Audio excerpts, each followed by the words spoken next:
Okay, open nga kulop.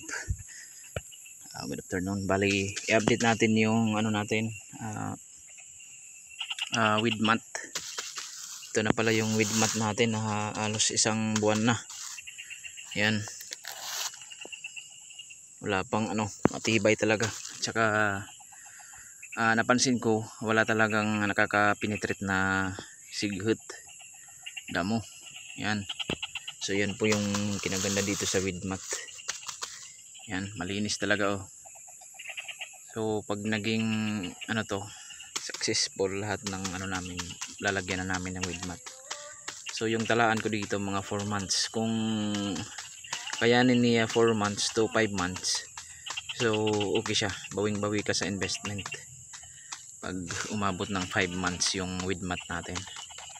Kasi kung kukwentahin mo lang yung labor cost sa isang buwan, so medyo marami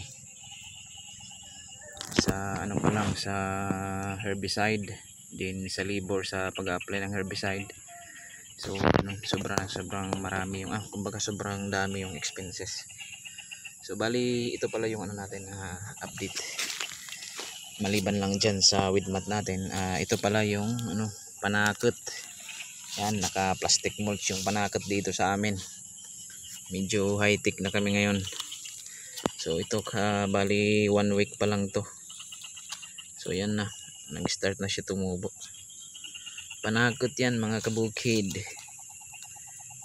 Maganda to. So marami yung panakot namin. By January mag-start na kami pitas ng panakot. Yan. So maganda to. Kasi hindi alagain. Yung ginawa lang namin plastic molds para list na sa trabaho. Hindi na kami magdadamo. Yan po yung kinaganda sa plastic mulch. Yun iba malalaki na. After 1 month, marami na yung dahon nito. 1 week pa lang yan mga kabukid. Yan. So ayos. So mabali to 1, 2, 3, 4, 5, 6, 7, 8, 9, 10 13 na plat yung natin panakot. 13 plat. Yan. Ito naman yung weed mat natin pakaganda, talagang walang sighit. Ay kumpara dito, papakita natin yung walang weed mat, yung pagkakaiba nila. So ito naman yung walang weed mat. Oy, okay, ito naman yung walang weed mat. So nag start na siya tumubo yung mga damo. Yan po yung advantage or disadvantage ng walang weed mat. Ito naman, yan po yung sili namin, patapos na, pero papahinga lang yan ng ilang weeks. Start na naman yan mag flowering. Yan po. So maraming sili yan. Hindi lang dito yung sili namin, doon pa sa kabila.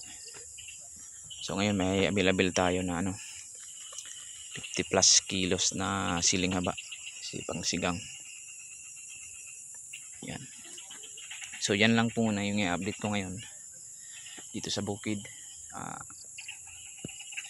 Bali yung natin sili, lang, tingnan nyo yung bunga niya, wala na talaga, ubos na ubos, hurot. So bali medyo tayo ngayon, maglalaylo yung natin na production sa sili. Pero pansin nyo, ayan, sunod-sunod na naman yan.